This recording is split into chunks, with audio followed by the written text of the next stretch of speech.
here with full respect.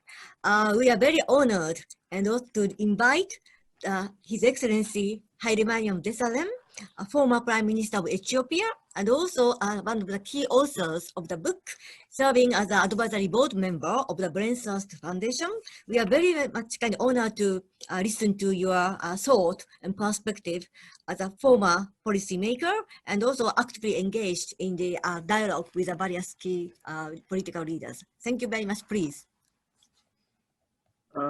Thank you very much, Professor Ohernos, my best friends in office, when I was in office, and thank you for those supports we have been getting from Japan and its people.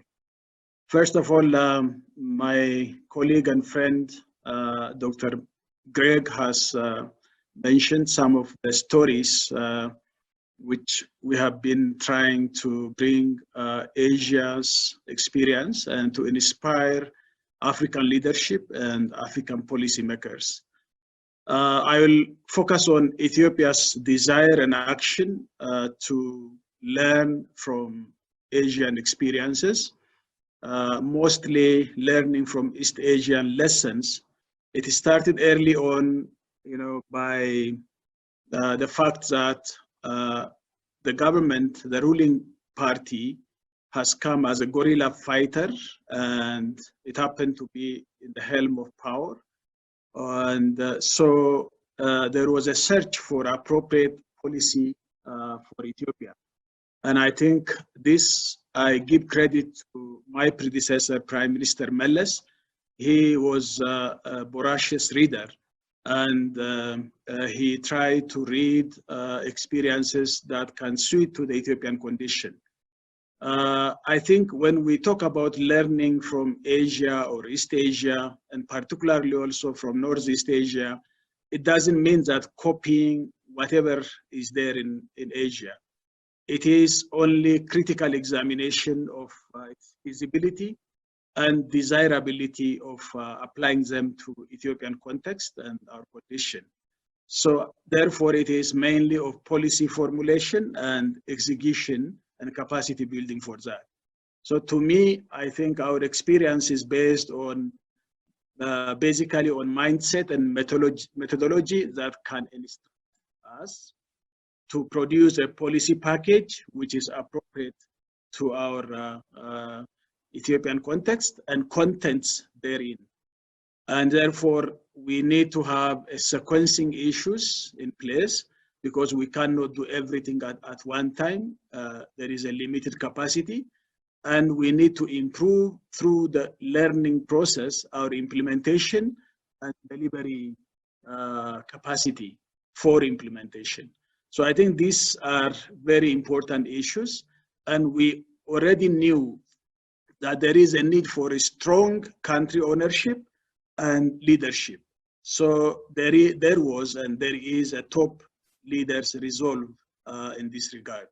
So this is where we are. In our quest for development, I think Prime Minister Meles Zenawi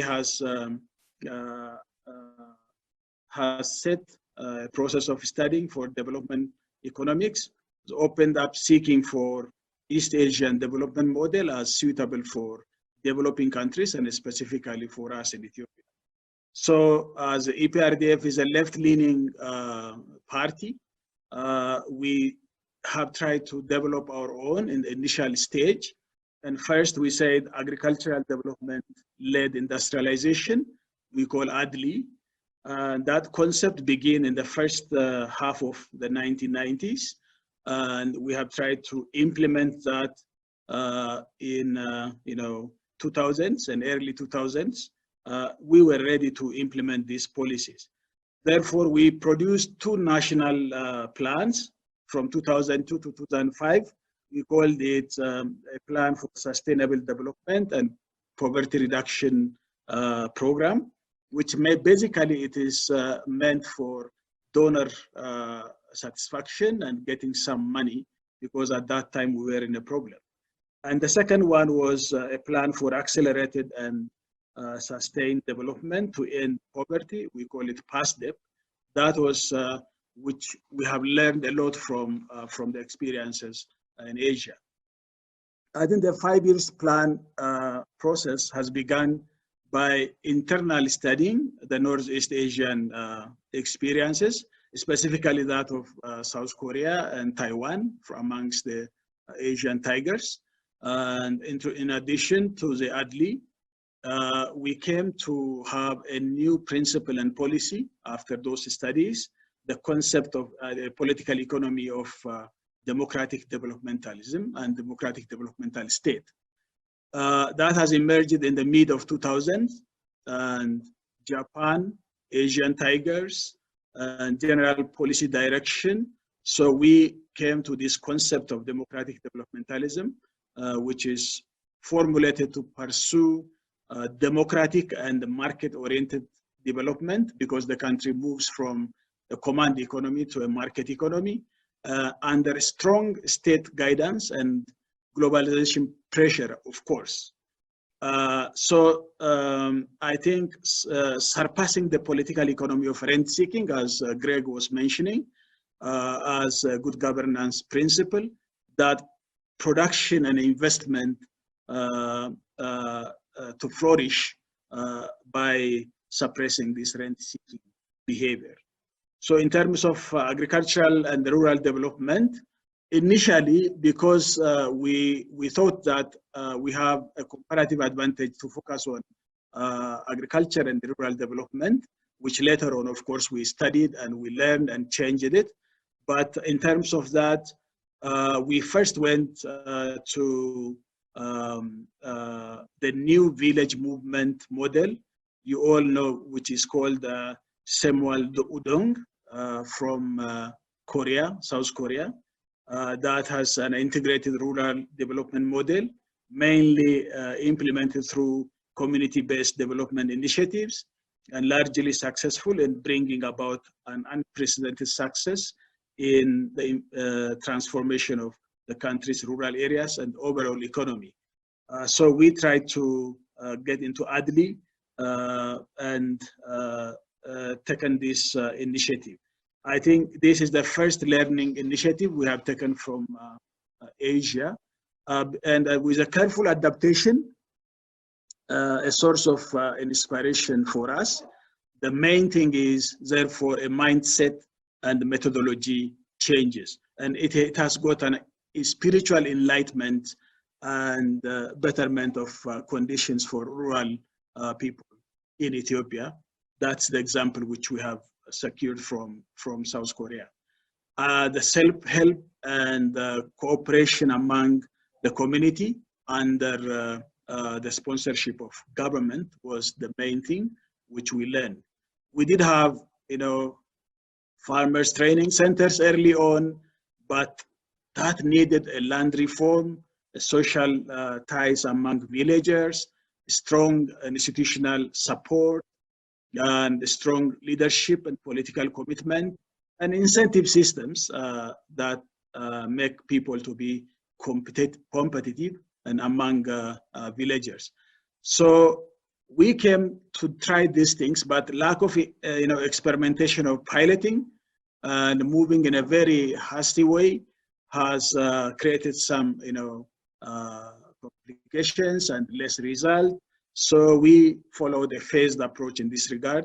First, infrastructure improvement, which is very important. And then we came on to income generation in rural areas, both from farm and non-farm activities, and community building, social culture development, and health and sanitation systems, which are packaged by phased approach. So those all are based on delivery and performance-based measurements. So the major shift came when an encounter of Prime Minister Meles Zenawi with Japanese during the TICAD 4 in May 2008. That was the main starting point where we shifted our gear towards a practical policy dialogue with Japan.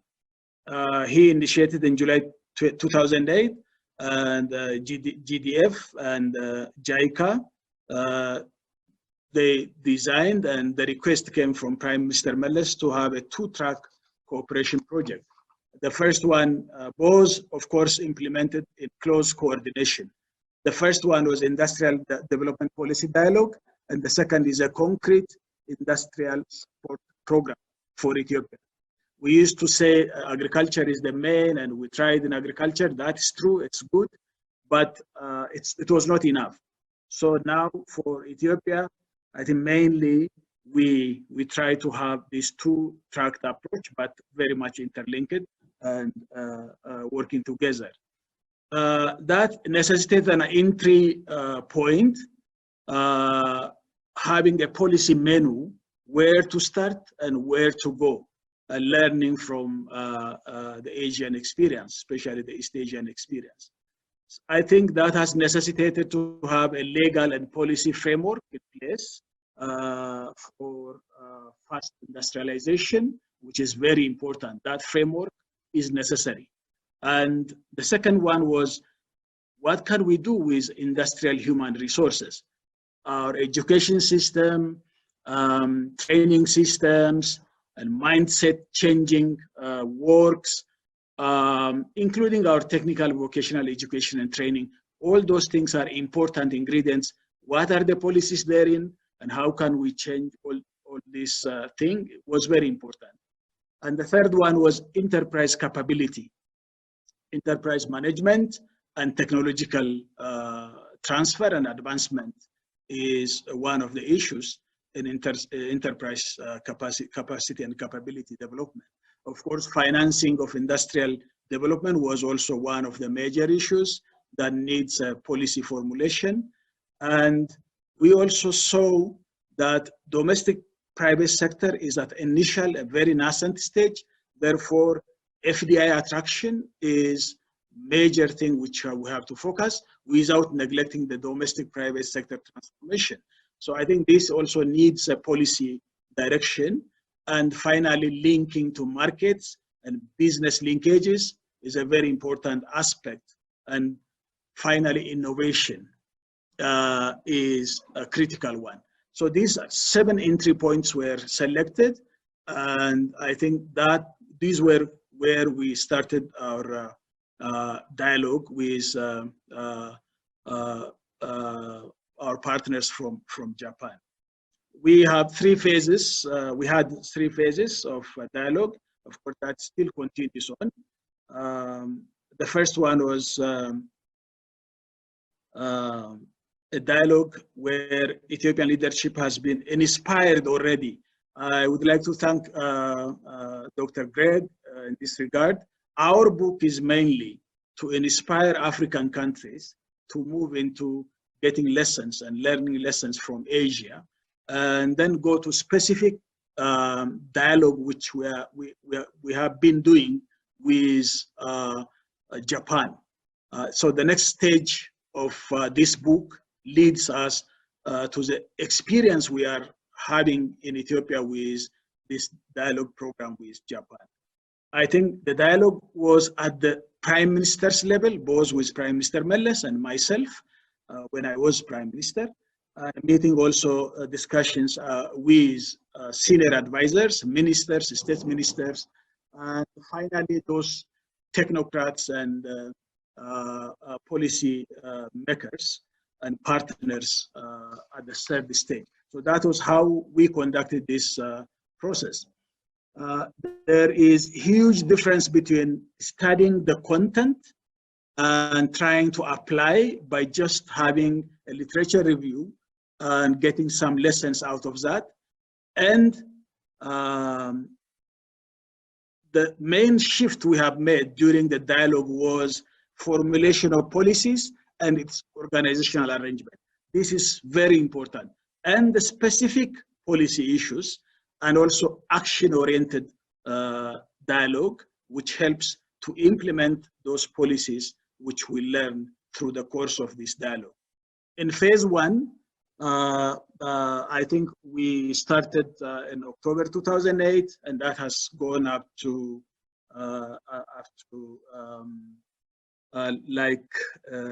January 2011. and May 2011 as well. And I think the basic issue in this time was on development strategy and industrialization policy and quality and productivity improvement. So for the strategy development and industrialization policy, I think a number of policy studies has been made, a preliminary research mission has been conducted, and then we had a dialogue in this regard. And the next stage in our second high-level forum, we call this engagement high-level forum, and we went into broadening the policy scope, and then in terms of cross-cutting issues in industrial policy development and organizational arrangements for industrialization and small and medium enterprises policies. So I think specific policy discussions has begun by this time. And our third high-level forum, we focused on suggestions for the trade and industry chapter of the 5-year plan, the next plan that's coming, and international comparisons and industrial master plan preparations. And that has given us lots of insights in the preparation of the master plan internationally, how it has been done.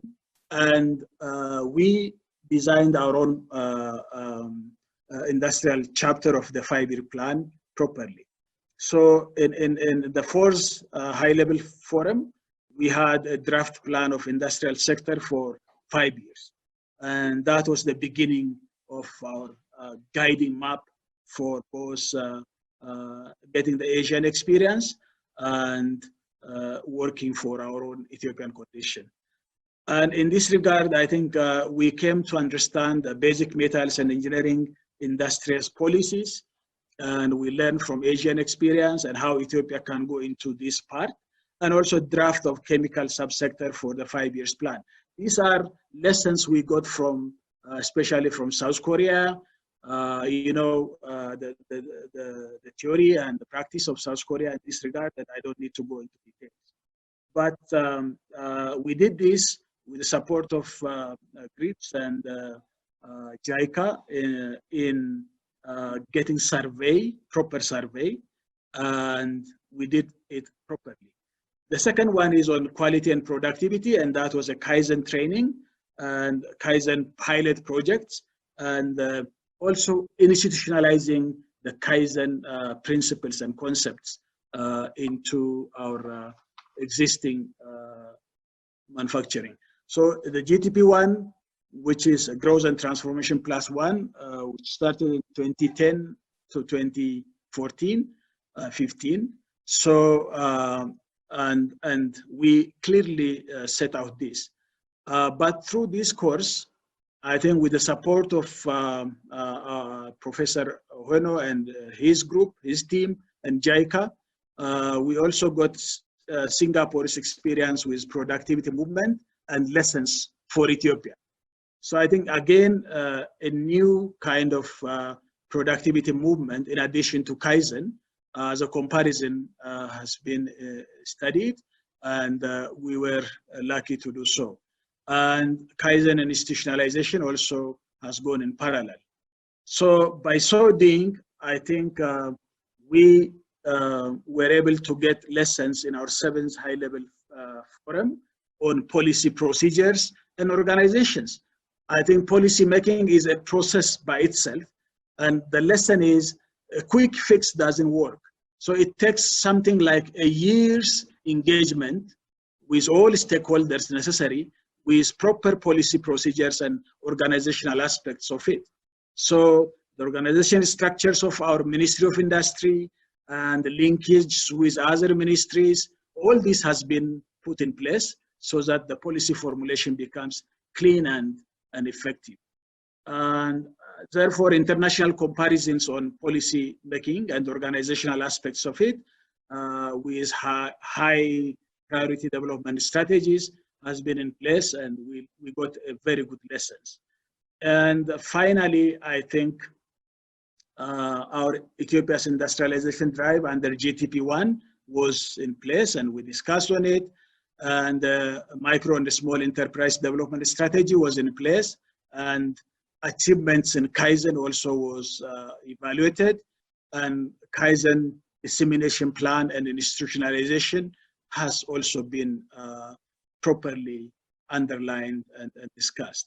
So from this review, I think we came to understand and reviewed by our partners that there is a very strong policy ownership, but depends on top leaders only by the time when Prime Minister was in office.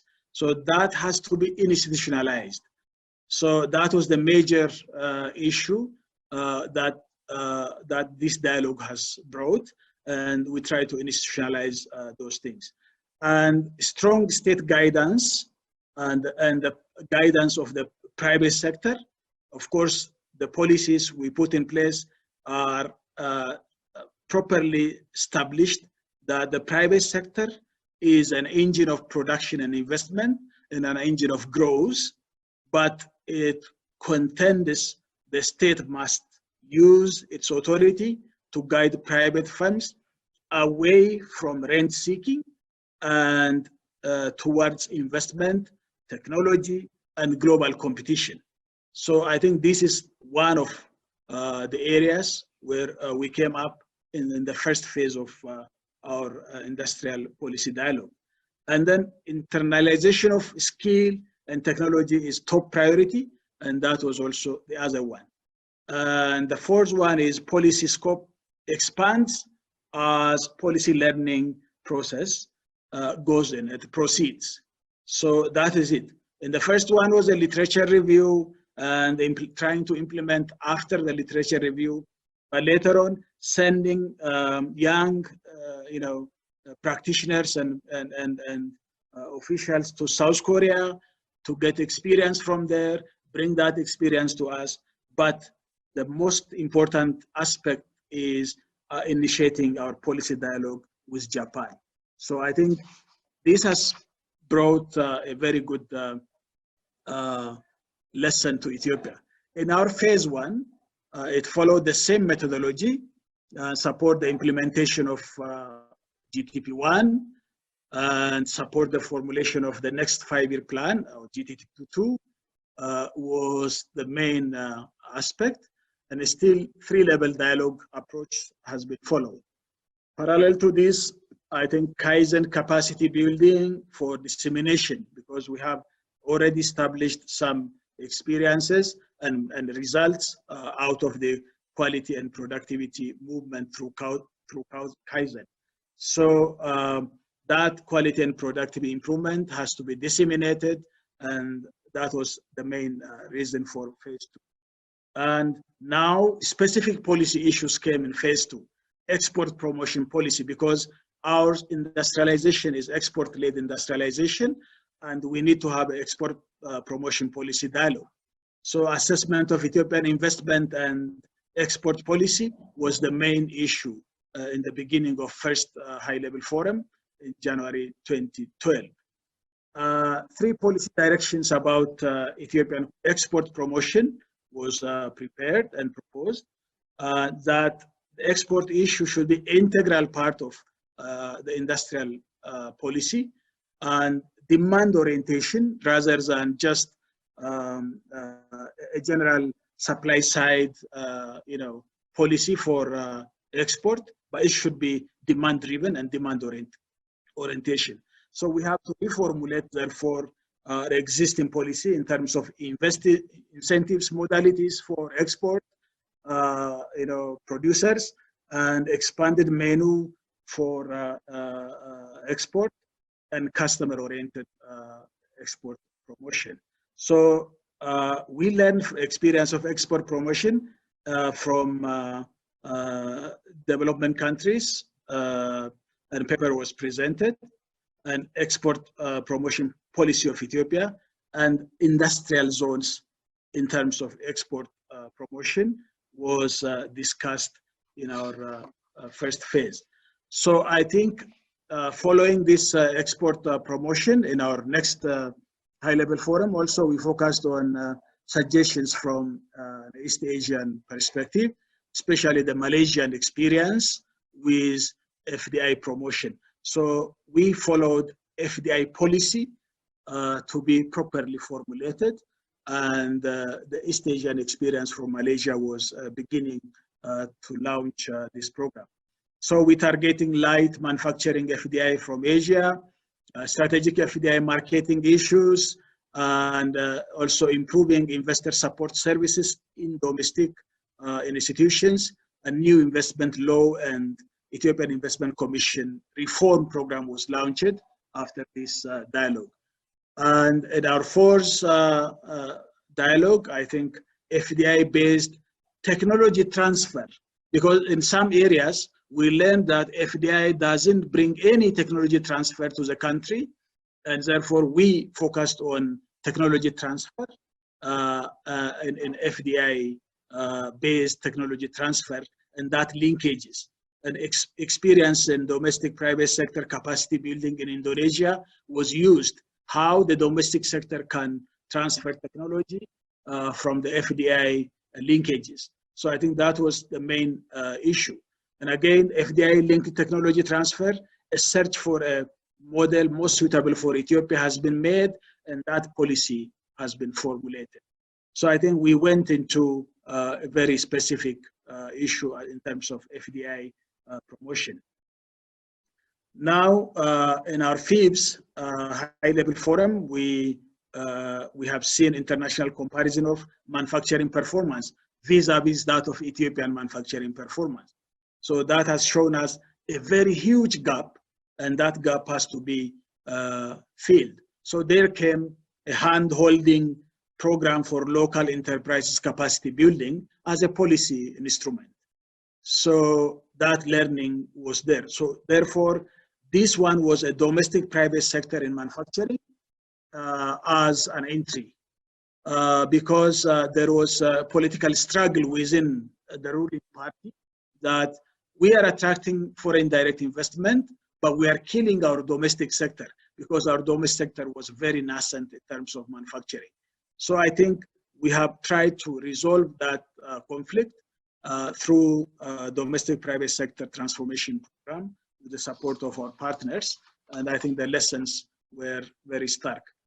I think we learned from the East Asian FDI, some latecomers Asian experience, like in Vietnam and others.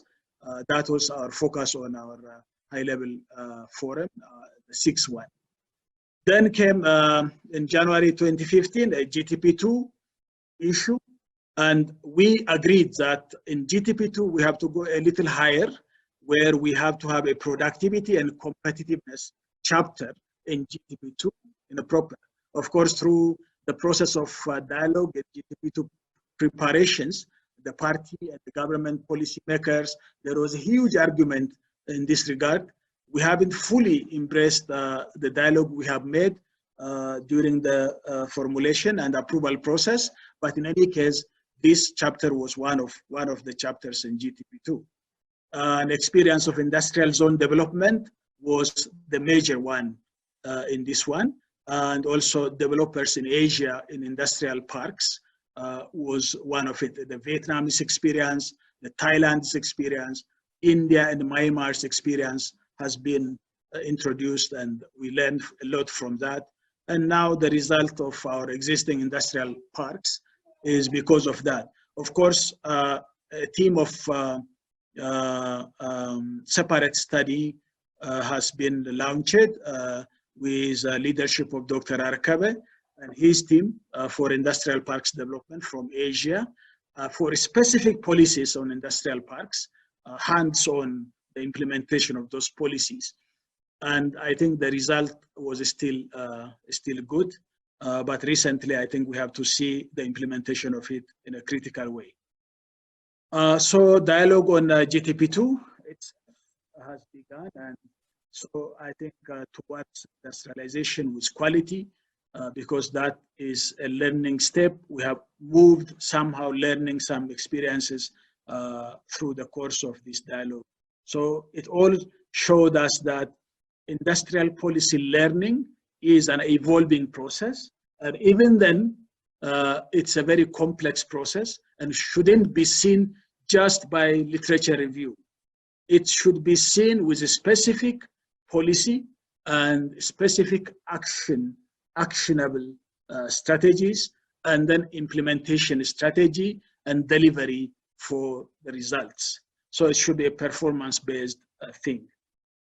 And finally, we have to look into macro issues that affect industrial development plan related to our growth and transformation plan of the second one.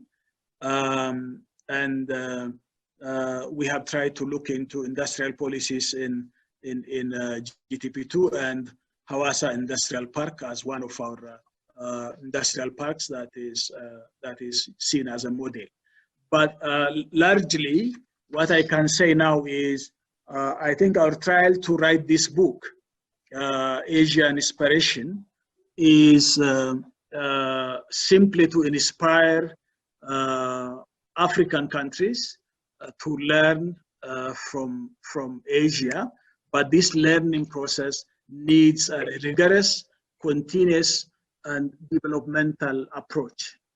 And Ethiopian experience somehow can be used. And I'm glad that GRIPS and JICA has accumulated lots of experience through this dialogue and experimentation in Ethiopia, and that can be expanded in cooperation with Brenthurst Foundation.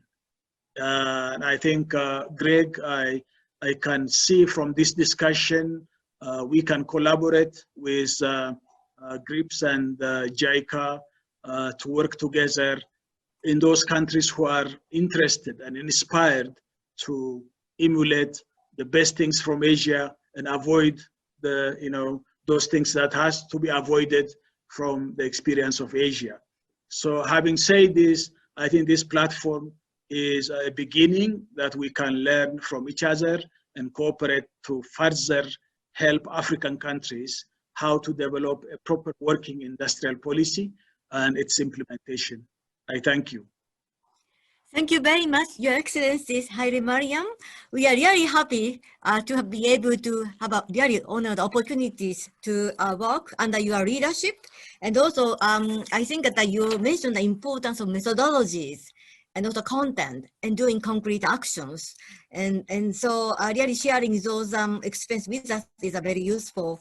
And we really would like to continue discussing with you, and also your maybe initiative in working with Greg, with really inspiring African countries and engaging African leaders. We would like to really be a part of that endeavor too.